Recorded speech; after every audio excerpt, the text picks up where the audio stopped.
Folks, as the CFL season really kicks into high gear in September and Pandora's box of chaos nearly unlocks, you got to call in the freak. Sometimes, you got to call in the guys who you didn't even realize you're in a group chat with. That's why Andrew Hoskins of the Turf District podcast and the Edmonton Elks correspondent for 3 Down Nation is here with me. Andrew, how are we doing today? I'm doing really well. Thanks for having me on, man. It's nice, you're welcome to the team, and now we get to actually chat, so I love it. Same here. Same here. You know what? We're part of a wonderful band of shills. We're a wonderful glorified fanboys, but you know what? We're gonna have some fun with it, and we're just gonna ride the wave. And also Andrew because obviously it's Argos versus Elks week, so what's like a why I auto with you? But before all that, because you're in, like, I want to get more than the opinions of people. I've been seeing so many because look, John posted a really good article today explaining, and for folks out there who don't know, the Toronto Argonauts and the Buffalo Bills have a partnership of sorts. And I've been seeing a lot of people, whether it be putting political ties on into it with everything that's happened to them. Football, we're staying away from that, even though what happened was horrific. But from an outsider's point of view, like yourself, how do you feel like this helps? And I'm saying outsider because obviously you're Edmonton, you're Elks through and through. Sure. But how do you view it from a CFL lens? Like, because like, what are your thoughts or initial just overall analysis of this partnership that's happened over the last, let's say, 48 hours that's been pretty much come to fruition? Yeah, exactly. You know what? My initial reaction was like, "Oh no, this is not good for Toronto." And I really appreciate that John kind of took a full lens at it, and I'm now looking at it a little bit more like this could be a win for both sides. And there's always been the rumors, right, that Toronto wants an NFL team, and and especially the MLSE ownership group wanting to have that NFL team in Toronto. And so as soon as you hear there's a partnership, you're thinking, oh, are they just going to put more energy into that instead of the Argo team that is, won some championships recently, has been playing well, and should be getting some acknowledgement, and maybe doesn't get as much acknowledgement from that same group. So I can see where that, the initial thought is this is not good, but I can also see that, okay, if they're able to use this to build that attention for both clubs, isn't that a good thing? And whether this does turn into something for NFL down the road, that's not something that's going to happen in a year or two. That's probably like 8, 9, 10 years out. So I do think that in the meantime, why don't we take by we I mean the CFL. Yeah. Why don't the CFL take the idea that we are another brand of football, and football, we still like, you can like both. It's okay to like both. I love both. Let me rephrase. I love the CFL. I like the NFL. But that's just me. But I think that you can have both, and they can both help each other to succeed. So I'm kind of going into it more with that framework than the initial reaction of fear. So I was never fearful of this. I read John's article. I really liked it. Also, what was I going to say too? I also got to watch some of the press conferences the guys gave, and the one that it really stood out to me was Buffalo Bills COO and also Sabres COO Pete Gwelly, who basically was talking about, you know what, hey, because I know the stuff. Justin wrote an article on the website about it, about how Toronto, like the Bills, could come play a game in Toronto. Even something like that, I think, is far fetched. I doubt it would ever be a regular season game. And the Right. other thing I look at this too, and this is another point that was brought up, as if the Bills were to invest, because even everyone's looking at like, oh, why is Tracy McGrady involved? Why is Vince Carter involved? Josie Altidore? Because Terry Pagula's got a $1 billion stadium to pay for, and there's a lot of there was from and I've known, just because like for mine, this started off more as an NFL podcast, but as I've branched myself off into covering the CFL, it's a bit of a hybrid baby, if you will. Yeah. But I've known some people down there who basically told me that there's bits and pieces from the stadium that are coming from the local county, the state. There's the tribes, because for some reason in America, a lot of the casinos are run by the native tribes, and Right. Buffalo, Western New York's no exception. So Terry sold off like certain minority shares, because you can do that in the NFL, to where, say, if you want to have a 5%, a 10%, 15%, et cetera, stock in the team, you can. So that's where those guys came in an investment group. It's like, hey, you get like 5 or 6 people together. we're going to put in 150 million dollars. There goes the kickback to where we're going to see a return on our investment. And also Terry gets a little less of a breathing room, when it comes to the financials of it. Because let's be honest, Buffalo, they're one of the marquee franchises in the league right now. Like we say, getting ready to move into what looks to be a spectacular, gorgeous, one-of-a-kind football stadium next year in Orchard Park. And then you have this partnership to where Pete also and Doug even said it too, where it's like it's for the kids. Like I don't think it's basically the Bills wanting to come in and be like, hey, we want to take away from the Argonauts. They look at it like how you're saying, hey, you have this great entity in the largest market in Canada. Let's be real. Mm-hmm. Yeah. And you know what? Hey, we know that. And for all of us here, I live in Southwestern Ontario, I'm not a Bills fan, but I know that there's a large contingency of Bills fans here. And even another point I brought up yesterday in our chat was, and they say how many Canadians go down there. Southern Ontario basically is a huge booming factor to the economy of Western New York, whether it be the Buffalo Sabres, Okay. whether it be the Buffalo Bills, because not a lot of people travel to Western New York on a consistent basis, but they go down there, they go to the sports because for hockey, it's cheaper. The hockey might not be as good, but like I said, it's cheaper and you're not Yep. going to spend an arm and a leg to go to the game. And it's actually, a fun environment. And then with the football team, you have a stone's throw away team where if you cheer for a rival, you still go down there. Because the last time I was there, because of everything going on, we were held in and I was talking to the cops and they all know, like all the security, border security, they know tens of thousands of people cross and they want to maintain that relationship. So I saw a few people with the whole, like, that's why I say, not trying to politicize it, but it's like the people that are still very supportive of Canada don't want to go to the States, yada, yada, yada. But I feel like this can help from the youth grassroots aspects of it to help get people into football, especially at a time when we're seeing a lot of youth not wanting to go into football. We're seeing parents not wanting to put their kids in because for as much as it's a great game, for as much as it's a game you and I love, and hell, we're talking about this today, Yeah.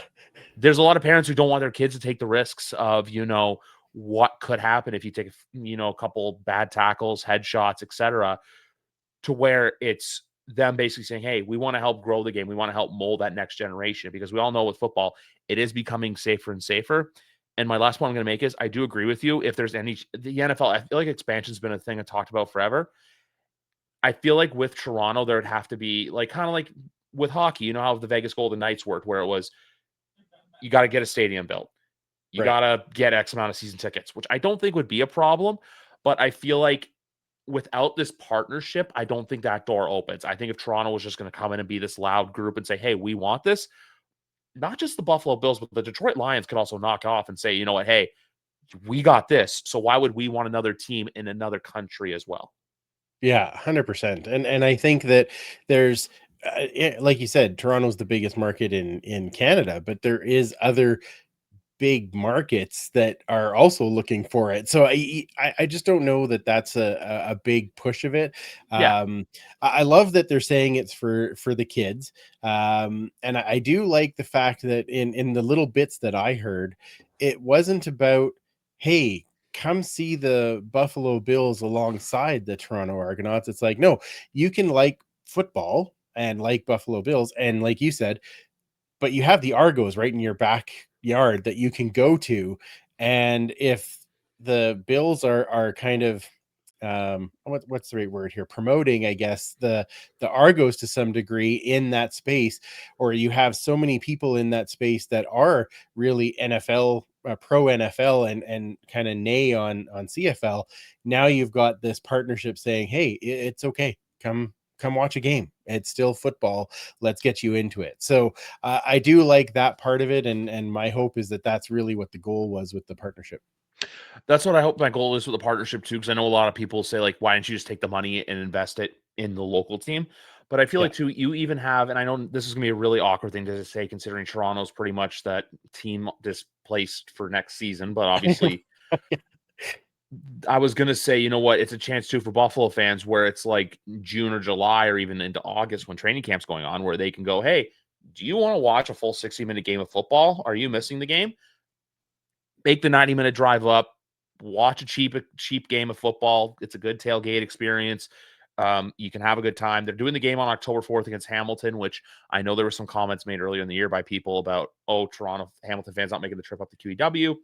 Right. There are tickets available for that game if you're under the age of 14 that are only going to be $5. So if you want to bring the family out to there, I think it's like $20 for an adult ticket, and it's $5 for a youth ticket for that game. So it's basically, hey, you get the aspects of real playoff implications plus a celebration of both teams, to where, I feel like the more people have let this marinate it, the more I think people are starting to realize, hey, it's not so negative. But I feel like a lot of people just think, it's big machine NFL, which the NFL, look, it is a machine on its own. Oh But yeah. I don't think they own a day of the week, for the love of God. But I don't think it's that, we're coming in to crush you and take over. No, it's, hey, we see an entity that has a lot of potential to make noise. And if by attaching the Bills name to it, you help sell a few extra tickets, if there is some Bills jerseys in the crowd Saturday afternoon, then so be it. I've seen random jerseys at games all throughout the season. Yeah, I bet.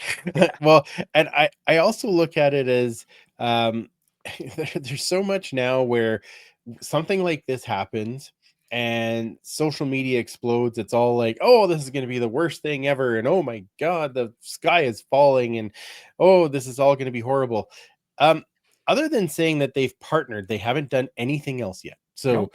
why don't we wait until they actually show what they're doing, and then we can be like, oh, okay, yeah, that was good. Like or maybe they do something and you're like, ooh, that's not good. Like, but until they actually do it, right now I just look at it as, okay, well, this is, I can see both sides, and I'm hoping that this is the positive one, and that's where I think they're headed with it.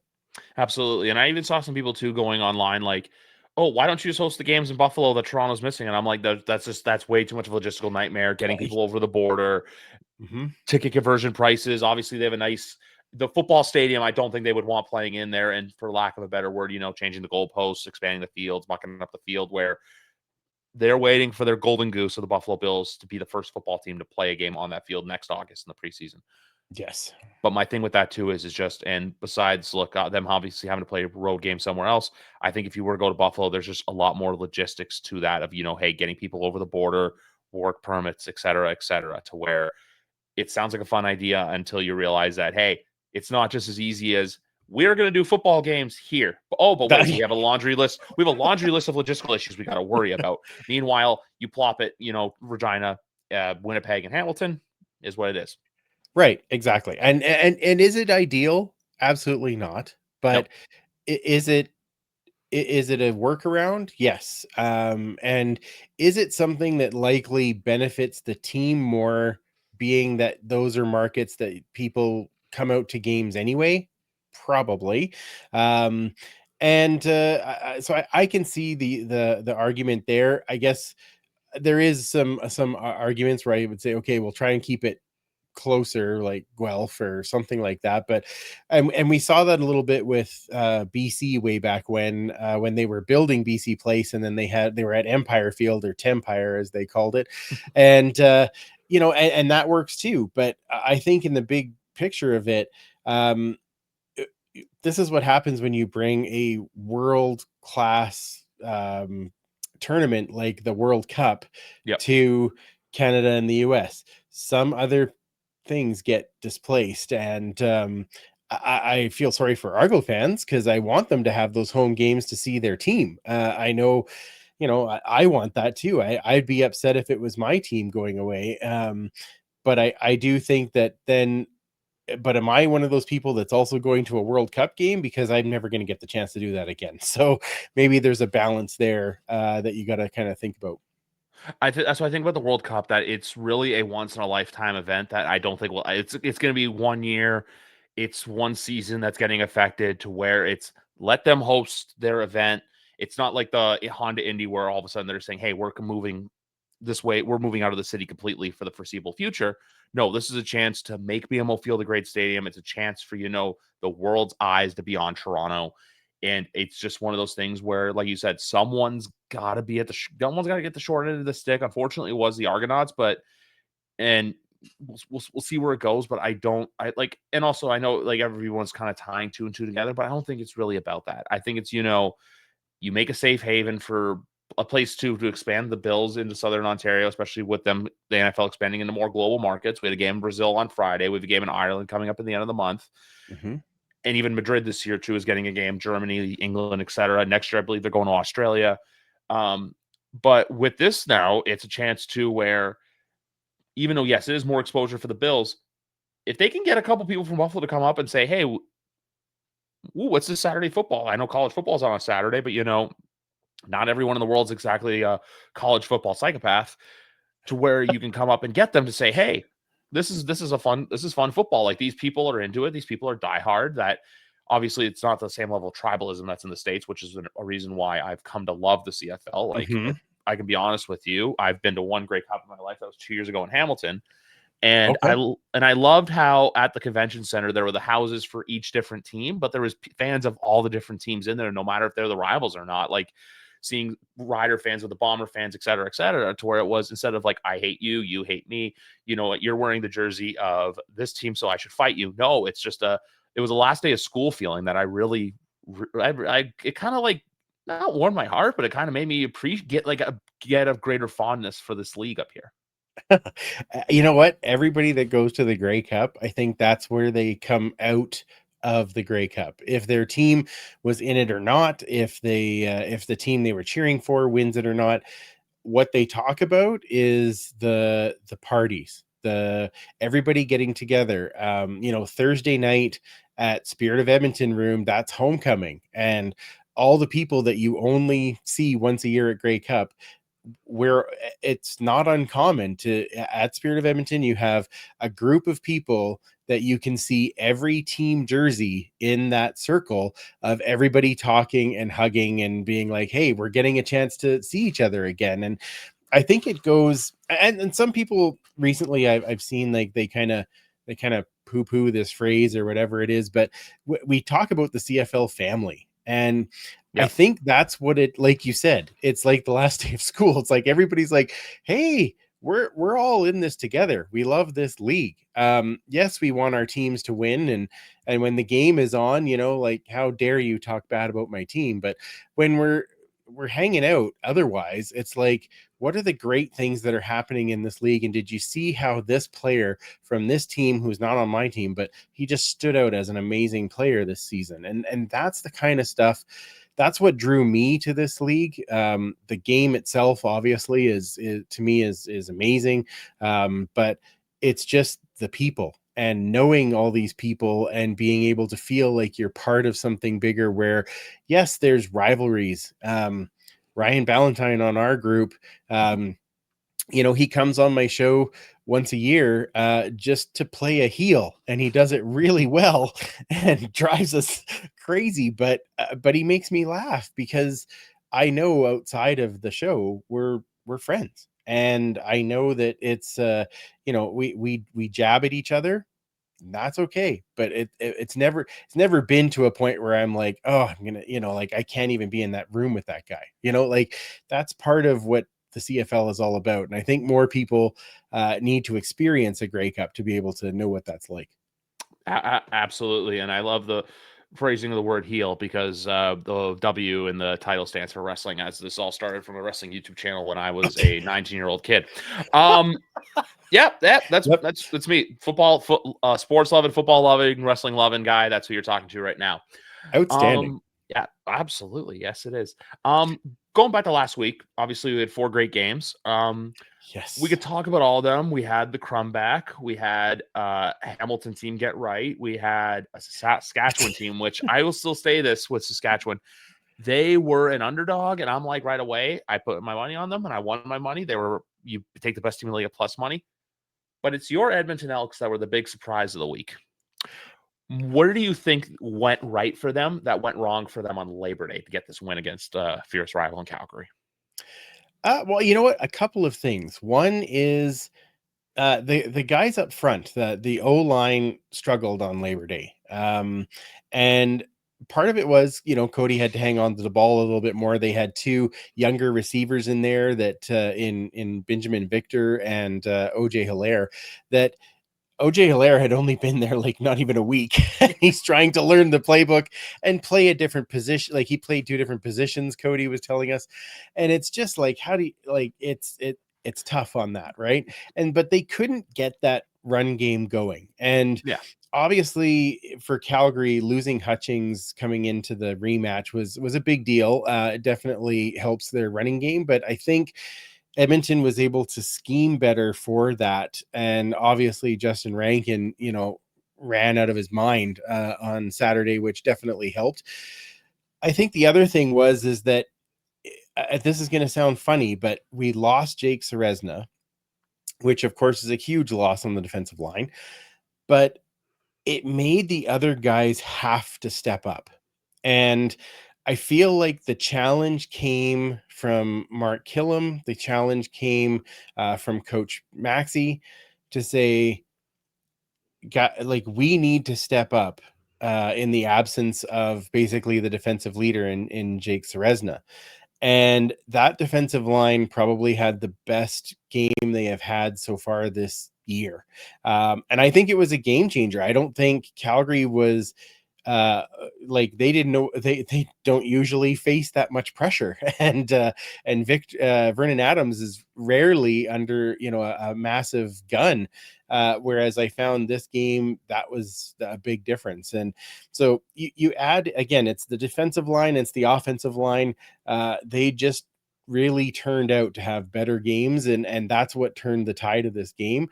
I mean, it's nice when you have all three phases clicking, and that one was definitely one of those for the Elks.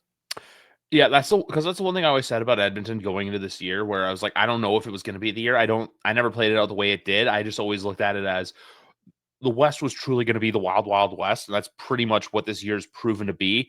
Like, for example, Calgary being the team that they were, I had a lot of questions just because of how last year ended, the changeovers in coaching staff. I thought it was like, not so much a last dance for Dave Dickinson, but I looked at it always as like, how do you rebound after 2023 being mildly disappointing and then 2024 being a complete disappointment?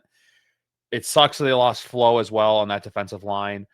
100%. But with Edmonton, I feel like Mark Colum was always the right guy for the job. I feel like it was always going to take a Agreed. little bit of time.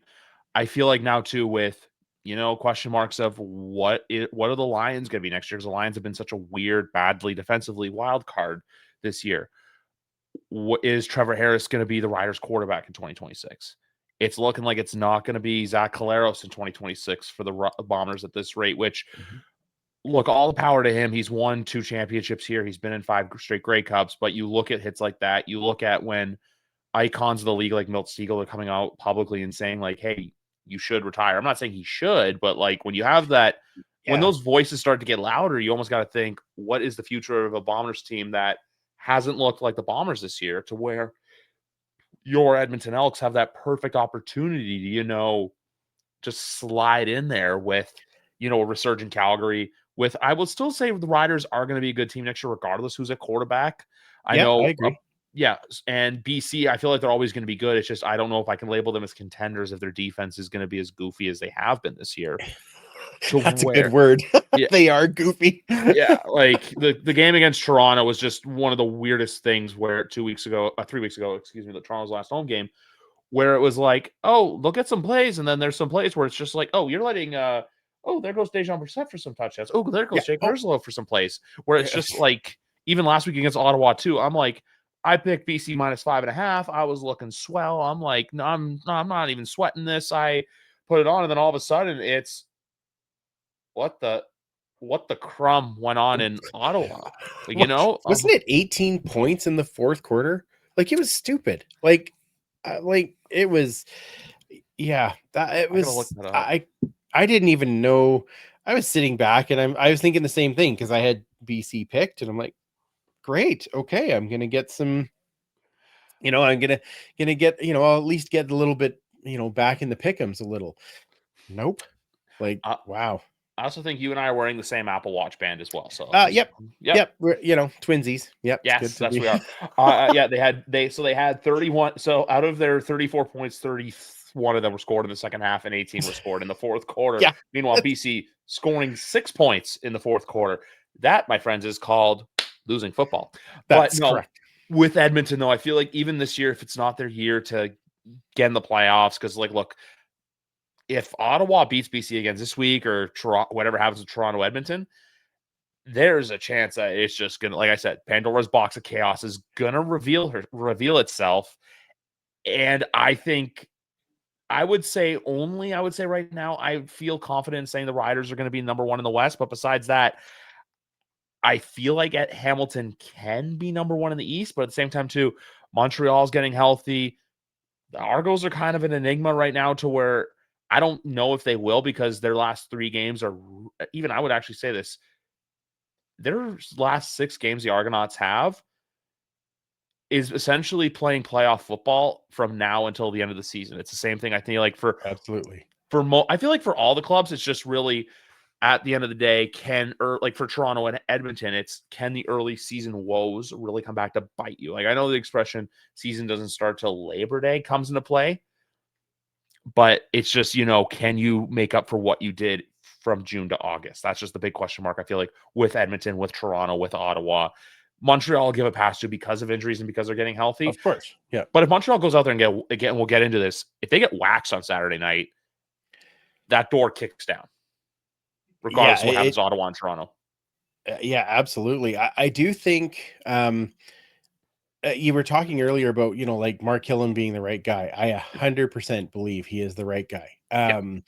And like, players want to play for him, like he's a player's coach. Exactly. But I also think that he is meticulous in making sure that people execute. Like, he doesn't have a lot of patience for people who don't execute.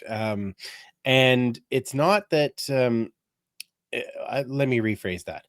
He has patience for the teaching, but he wants them to execute, and they have to execute. And so when this group came in, and I mean, you're talking about a rookie defensive coordinator in JC Sherritt. You're talking about, D-Max getting the special teams coordinator title, but he's, more so a defensive line coach. Rookie defensive back coach in Aaron Grimes, obviously, just played, so has some things there, but a rookie. And you bring back Jordan Maximic. So I think that in talking to Ed Hervey early on, his thought was that he was bringing in all these defensive free agents, and the defense was going to hold in at the beginning of the season so that the offense could come together under Trey Ford. And neither of those things happened. So, but when the season was starting, I did say, we're going to have to give this team like at least a third of the season before we start getting worried. And when, at one point when you're 1-6, you're thinking, oh, this is really hard. And yet a part of it is because you've spent the last 4 seasons watching like just dwindle, right? Like not do well. And so you're thinking, oh, here we go again. But I had to keep reminding myself, this is an all brand new thing that they have to build together. And now you're starting to see how they had to learn how to win. There's this, I never thought I'd have to say that about an Edmonton team, because I've been a fan since the 80s. And it was like, yeah, we know how to win.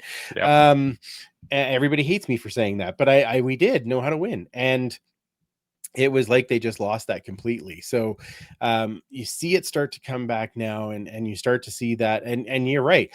This is now, this next 2 weeks is just going to be, this is chaos level. And then we'll decide if the chaos level goes up or down, depending on what happens in these 2 weeks.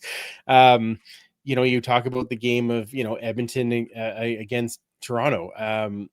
Huge game, and I'm excited to talk about that one. But the same when we're talking about BC and Ottawa, like, and now it's Ottawa traveling, and it's hard to beat a team 2 weeks in a row, all these types of things. So I'm very interested to see how this plays out. Obviously Calgary, they got off to a huge start, which is awesome. But I think the one thing we did say about Calgary is, I think they'd be sneaky because of Vernon Adams Jr. Like, I think and obviously he makes a huge difference.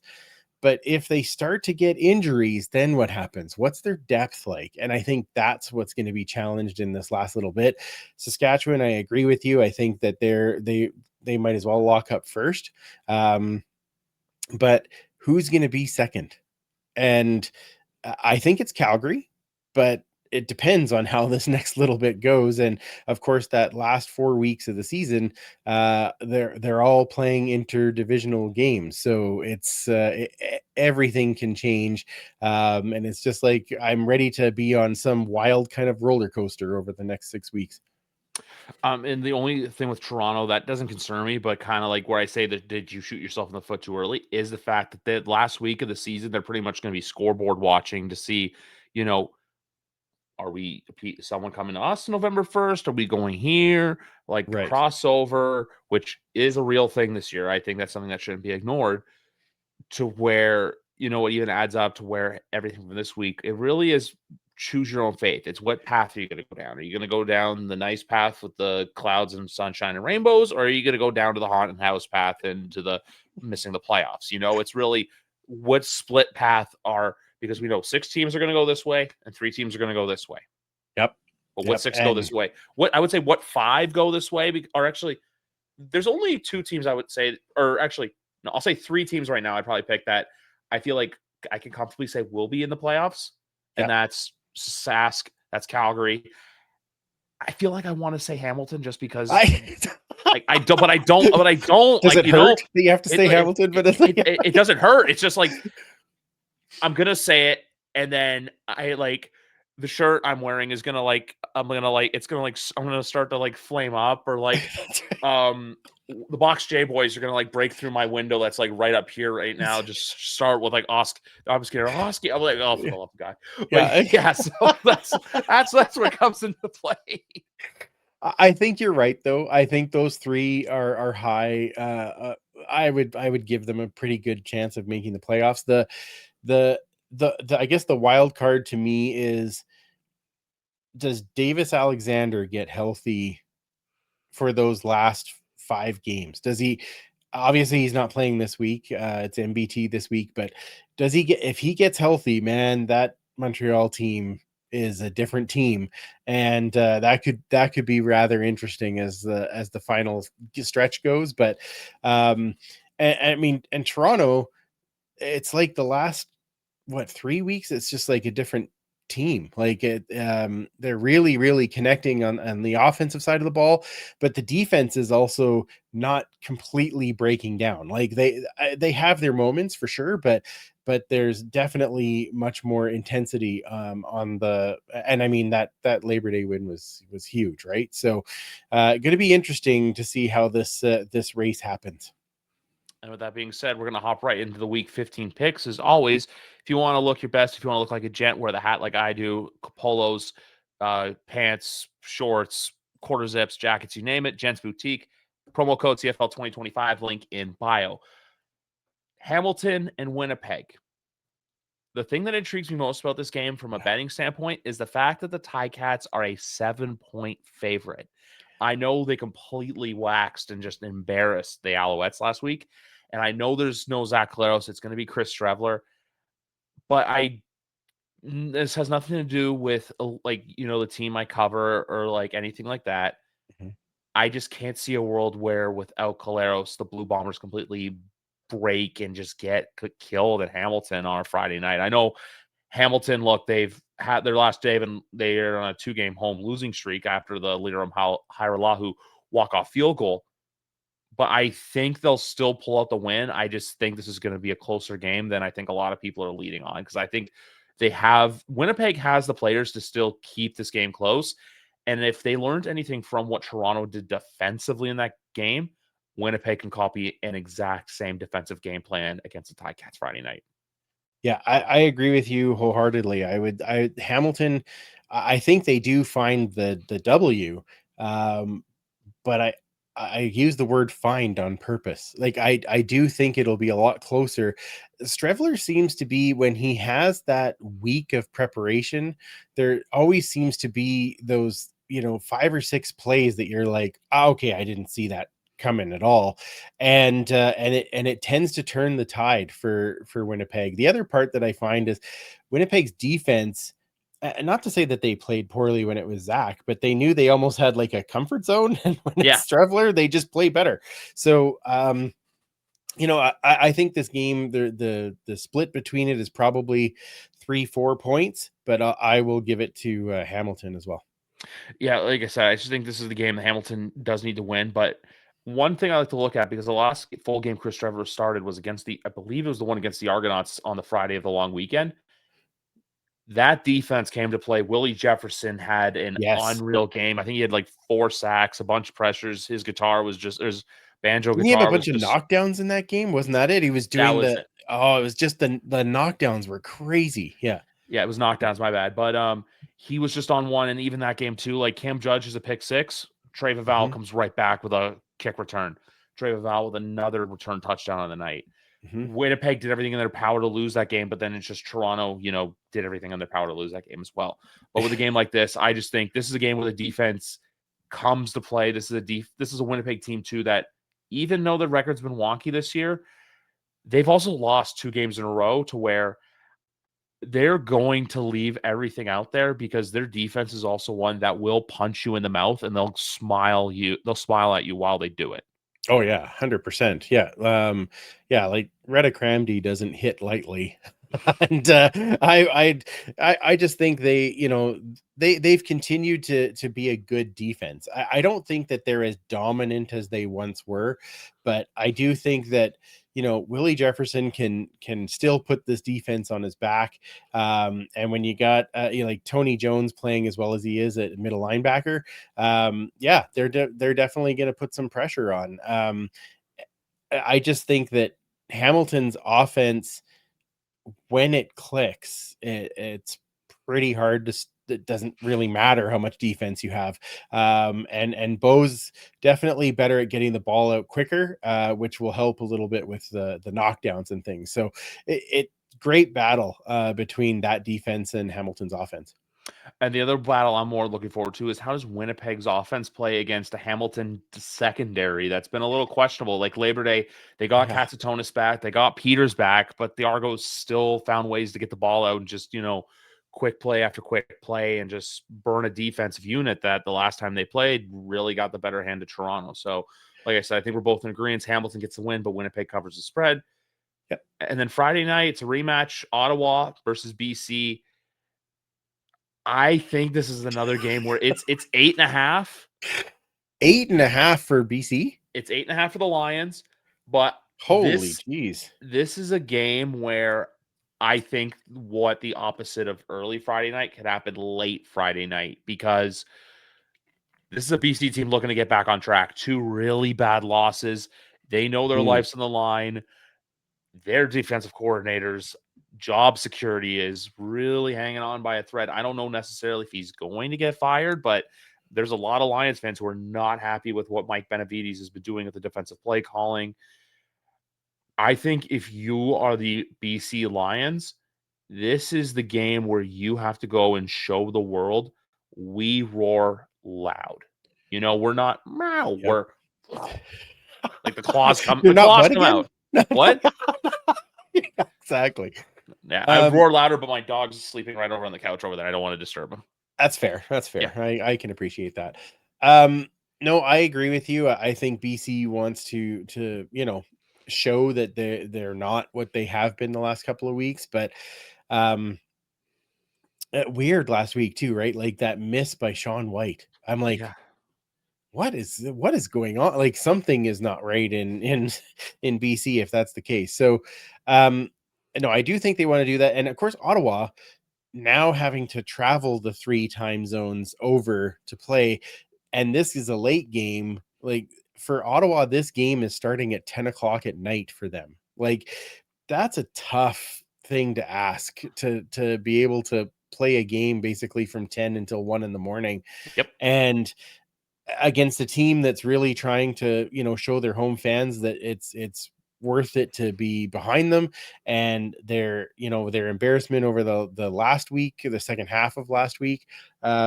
Yeah, I just see BC taking this one down rather handily, I would think. Yeah, because like I say too, that number there, the 8.5, I just think it's kind of like when Montreal went there a few weeks ago, and I think it was like 36-18 or something like that, and the Lions looked rejuvenated. Plus, for me, I just don't know if Ottawa's the weird team where they will have lightning strike once, but then it tries to strike twice, and they just don't look, And it right. strikes Like, their quarterback. Yeah, yeah, exactly. exactly. Literally, like he doesn't Literally. show up. Yeah. Yeah, it's just like how, like, hey, they have the great game against Calgary. They have the great game in not even a great game. It was just the goofy Mother Nature game in Calgary. Yep. And then the next week, Toronto goes there, and you're letting Ryan Hunter catch a touchdown. Derek Sluka had a kickoff return touchdown. He had Oh, a punt return touchdown. It's just like, hey, you could have a great game one week, the next week it's a thing there. Because I think if BC were to lose this game, that's where panic really sets into that fan base. oh, I agree. Well, especially because right now they're tied in the standings with Edmonton that started 1-6. So Yeah. they're thinking, what the hell? What's going on? Like, we beat that team up twice. We should be well ahead. And I'm not saying that Edmonton wins, but if they do and BC loses this one, you're right. There is going to be some serious panic going on in Vancouver. Absolutely. And speaking of those Edmonton Elks, they are traveling to Toronto to take on. You have yours on. Actually got my Argonauts t-shirt on today. I don't have Here. my. Oh, I've yeah, got. I meant like the I jerseys just. behind you. Oh, the jersey behind me. I just hope both teams have fun. It's it's my away jersey that I get to I wear. love it. But yes, I do have my colors all around me. Yes, you do. Um, yeah, this is a tough game to call. Give me your thoughts. I'm curious from your point of view. So, from my point of view, and also for any fans going to the game, just a quick note: GO transit lines are down, so you got to find alternate routes to get to the game. And also, there's a nice little John Candy giveaway T-shirt. First 5,000 fans in the crowd get a pretty awesome T-shirt as well. Tickets still available at Argonauts.ca. Are you But going? Can you get me one of those? if I get a hands on one, you're like the third person to ask me. I know. Oh, I want one of those for sure. Oh well, I'll see. okay. The only time I'll I've ever reach out. tried for a giveaway this year was the rings, but by the time we went to go ask, it was already like, yep, they're all gone. And we're like, oh Oh, shucks. yeah, of Yeah. course. Yeah. Yeah. But my thoughts on this game is, so I am gonna go with Toronto just because for one, like I want to see I'd love to see Edmonton come in and show it because like we said, they've got a great win. But I think the way that Toronto won that game on Labor Day, the fact they went into the bye week, they're getting healthier. Nick Arbuckle's still going to be a quarterback to where, like we were talking about the Chad Kelly video, Mm-hmm. that I think was more or less him being like, I'm coming off the sixth game. It's my team, to where he was limited again today in practice. I don't think he dresses, even though he was with the team on the sidelines against the Ticats. Mm-hmm. But here's the thing. And Nick Arbuckle said this to me after Labor Day. This is a team that is 4-8, sure, but he's been in locker rooms with bad teams. He was in Ottawa when there was some really dark times in Ottawa. Yeah. He knows what a bad team is, and he said this is not a bad team. There's a part of me that thinks this is the team getting hot at the right time, winning 2 games in a row, looking great while doing it. Really good win against the Lions, a walk-off field goal against your rival on Labor Day. Mm-hmm. There's a part of me to where I want to wonder, for as much as the bye week helping, does the bye week hurt? Because if you had played again Saturday, you're a team that's fully rejuvenated. You're a football team that's rearing to go. You're a football team that's finding its stride at the right time, and now you're taking a break. I want to see how they start Saturday. That's the big thing I'm looking for in this game, because you have 2 teams coming off significant victories against rival opponents who are much better this year in the standings. Mm-hmm. Which team wins the coin toss, I think, is a very underrated storyline, because Toronto's been taking the ball first because they're basically telling their opponents, we want to get the ball, we want to go down and score. But Yep. I think a big X factor for me for Edmonton, how is that defense of Toronto Argonauts West go after this Toronto Argonauts offensive line? How did the secondary with guys like Metier take away guys like Herslow, take away guys like Polk, take away guys like Brissett, Ungerer, etc., to where we still don't know the status of Tavares Daniels and DeMonte Coxey. I still lean towards, and this is the last I heard from Dinwiddie, but neither were on the injury report, but I don't think Daniels plays. Coxey, maybe, I don't Maybe. know. Okay. Okay. But this really is a game that I think is going to come down to playing mistake-free football, playing just, Toronto for as much as great it is to see Nick Arbuckle really come out of his shell and show the world, hey, I'm a starting caliber CFL quarterback. Yes. Can he play mistake-free football? Because the BC game was great, but as last week actually on the show, our colleague Ben Grant pointed out to me, there were a couple throws that, hey, if those don't go his way, those are picks, and it's a completely different ball game. How do you work around those with this Elk defense? Last time they played, there was it was a Murphy's Law game. It was a season of like 2-8, all hopes lost.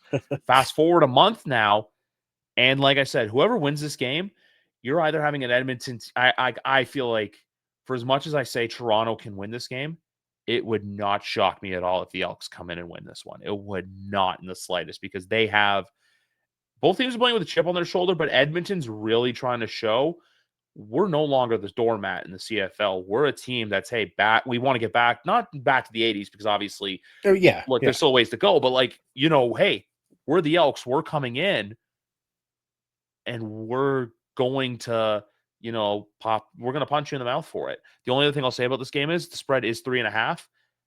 I Oh, would take okay. the Elks with that half point, because I think this could come down to a field goal like the game did last June at BMO Field. Yeah, that's fair. I think this one. So the couple of things that I'm going to be focusing on, you see Justin Rankin last week, 204 yards on the ground, second most in a game by an Edmonton player all time. Like Yep. it's crazy. Not one reception, which is odd for him, because usually it's about 50-50. And so I know that Toronto's like gonna have to key on Rankin. So how do they how does Edmonton work around that with guys that are coming into their, like OJ Hilaire, like I mentioned earlier, coming into his third week now, being able to play. Is Curly Gittens Jr. at full speed? Because we know that he went out a bit in the Labor Day game, seemed to be okay, but didn't catch as much in the rematch. So that offense, though, you see how Cody Fajardo is just being a difference as a leader, and he just gives them the belief they can win. And so I think that I hope that offensive line will build off of an excellent game against Calgary to give that same type of protection, and open up those holes for Rankin.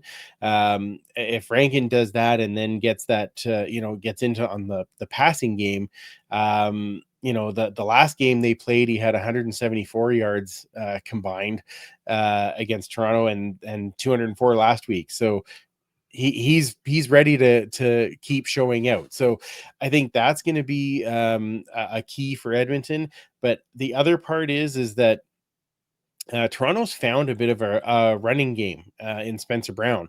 You're welcome. That's nice of us to hand that over for Yeah. nothing. Thank you. But I do think that the majority of their game still is through the air, and the secondary is finally starting to come into knowing how to play with each other. And we saw that in the rematch game, where that secondary was probably the most aggressive I have seen all year. They, Metier was in there, Williams, very, very aggressive. Even Tyrell Ford almost had a pick, and then, right in to do the knockout on the one catch on the sideline. So I feel like the things are going the right way with Edmonton right now, that I do think Edmonton will pull out the win. But I agree with you.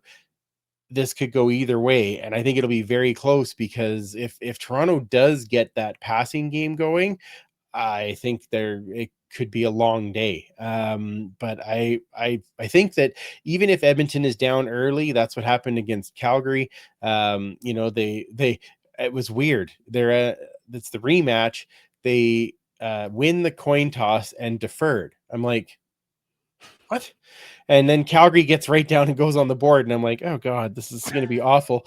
And then it turned around, and so I just think they're trying. They've finally found some of those combinations to move forward, and so they also know what this game means as far as putting them into, at least some kind of talk of contention into the playoffs. I feel like Edmonton finds a way, but it's going to be close, like 3 points, like you said before. Yeah, the only other number I'd lean towards is that over 56.5, just because Toronto's been, for Oh as yeah, much as they've been putting up 30 points, they've been allowing 30 points. And if I'm pretty sure 60 is a greater number than 56. So that's a little funsy part of this game. very true. Last game of the weekend, Sask versus Montreal. I have nothing to say with this. I know Montreal's getting healthy. I know MBT starting a quarterback. And until Davis Alexander is under center, I am not going to pick them to win. 9.5 is a big ask. But the last time these two teams played, the Riders literally put belt to ass. I think it was like 31-6. It was bad. I do think this is a low scoring game. I do think the Riders, because that Riders defense just knows how to, like, it's like a boa constrictor. They just wrap and wrap Yep. and wrap around you, and you're not going to be able to breathe. You're not going to be able to get out. Obviously, Labor Day, a little bit of a different example, but this is a Rider team that if you make mistakes against them, they are going to make you pay. Corey Mason has the Correct. same sort of thing. I want to go back earlier when I said play with Mark Lum. The best way I think to describe it is it's like having a manager at work that, yes, you will go out with beers and talk about whatever with, but when it's time to buckle down and do work, they basically know how to turn on a switch, and you have that respect factor. It's a respect factor that I feel like a lot of football coaches try to earn, but you have to let players earn the coach's respect organically. So that's just one point on Mark Cullum I wanted to make. But with Fair. this game, though, I think this is just a Saturday night game that, I think Sask takes care. I think Sask takes care of Montreal. I really have no other notes on this game. I really don't have much either, because I feel exactly the same way. I think that I think this is a Sask a beat down once again. I'm not saying that, MBT can make a difference. But I know my friends at the Montreal Alouettes flight deck will tell me that nope, that's not the right choice. So we shall see. I do think that it's a tall order for anyone to take down Saskatchewan right now. When you're not playing with your QB1, you're really in. Your defense has been suspect because they've been on the field so much. I just see Saskatchewan taking this one down. Yeah, just one of those like not pretty nights, and also to Alouettes flight deck, great friend of the show as well as. Yep, I gotta actually reach out to Cliff because I want to get him on next week. So obviously that's when the Alouettes are Yes. coming into Toronto. Yep. Well, Andrew, it's been a blast. For some reason, also I called you Simon earlier in a chat. Stupid voice text, but if we corrected people, it for this, so we're good. Yeah, we did, we're good. But if people want to watch your programming, if they want to read your stuff, if they want to follow you, this is your chance to tell them I'm the Freep, and this is where you can find me. that's right. Yeah, absolutely. If you want to find me on X, I'm actually at Freepalicious, and that's where I post all of my 3 down content and that type of thing. The show is at the Turf District, and we record live on Tuesday nights, and now it's a little late out there for Toronto, as it's 9:30 your time, 7:30 our time that we start, but we just had Cody Fajardo on this week, and we take some questions and get a chance to chat with some of the guys. And we always do a wrap up and a setup for this week. And we also go over some beers to have for the game. So all these important things that you need to know. Tune in on Tuesday nights. Otherwise, you can find us on any of your pod catchers. The show usually drops the audio version on the Wednesday morning. It's amazing to hear. You know what? What's the beer recommendation for this week's game? Oh, this week's game, we were taking one that was called Victory Lap after we beat down Calgary. So it's my good friend Linda that does our beer segment, and she is a beer connoisseur. So she had 2 this week. One was Victory Lap, which was a Kolsch beer. So a little more little more hoppy, but very light. And then the other one she had was a an imperial stout that was called s'mores, because she feels like, as far as the wins go, we need s'more of them. And it like having a s'mores in a dark beer, and she said it was pretty good. So those were our recommendations for this week. And if you're coming out this way, we always have tailgate before the games, and Linda gives us some pairings to go with whatever we're having with our tailgate. So it's always a ton of fun. It's actually a great friend of the actually, he's never been on the show, but it's a great friend of mine from the Toronto area. It's PA guy, Adam Goss, who was Yes. basically Adam was telling me how much of a fun time it is to get out to Edmonton. And I've slowly starting to think about potentially going to a road game next year. Ooh. Like maybe I don't know, as a fan or to do media obligations, but just to, experience somewhere new in the CFL, experience, a new environment with Toronto being on the road so much next year. Cause like obviously Hamilton's an easy one, but I love to, Yeah. get out there and explore somewhere. Maybe I haven't been before in the country, and maybe it's Edmonton, maybe it's somewhere else. I don't know, but I'll tell you this, the Kolsch is more up my alley. As a guy who I like to dabble in some IPAs and some pales, Okay. but Yeah. the Imperial Stouts, those really aren't for me, but I'm going to deal. Yeah, it's just, I don't know what it is. I feel like I like the ones where it's like, hits of citrus or other fruits. Once it starts getting into like, we have this, it's like a coffee, chocolate, Chocolate. caramel, like in stout. I'm like, I just stay away from those. I will tell you that I was not a big fan of those myself, but we had this year at the tailgate, we made a Memphis barbecued spaghetti. And what that basically is we make spaghetti, and then you have a sauce that is a half like spaghetti sauce and half barbecue sauce, and you mix that together, and then you put pulled pork on top of it, and it's very good. I was very, very Sounds impressed. good. Mike comes up with all of these amazing tailgate ideas, and I'm like, this is awesome. And so Linda said, this one needs a stout beer. And I'm like, oh. And she's like, oh, no, no, just wait. And she brought one, and it was like a toasty chocolate kind of flavor, and you put that with the barbecued spaghetti. Oh my goodness. It was so, like, it made the flavors of everything come out. It was so good. And so I'm learning a bit of an appreciation of a time and place to have some type of thicker beer. But I'm usually a lager guy, a malt forward guy. If I can get one of those, I'm usually great. So when Linda has one of those, she's like, "Oh, this one's for Andrew." I'm like, "Oh, perfect. Okay, I like that." That's great. It's nice to have some fun around football while we talk about the games as well.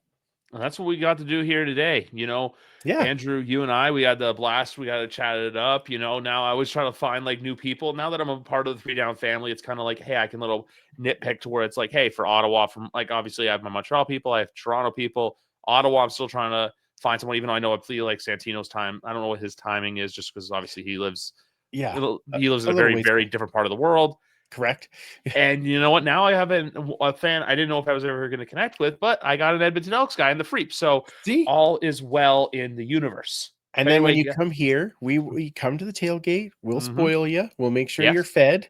We'll make sure you have a great old time. You can be part of Whiskey Club, and then you can go in and do media stuff. You'll be fine. It's great. Oh, it's just like music to my ears. I love to hear that. Oh, Hey, it's what we it do. exactly. It's just that's why CFL family is such a great hashtag. But you know what? Episode number 385 is in the books for the Freep, Andrew. I'm Griff. Enjoy week 15 of the CFL. It's the best time of year to be a football fan, man. We wouldn't want to have it any other way. Have a good night, everyone.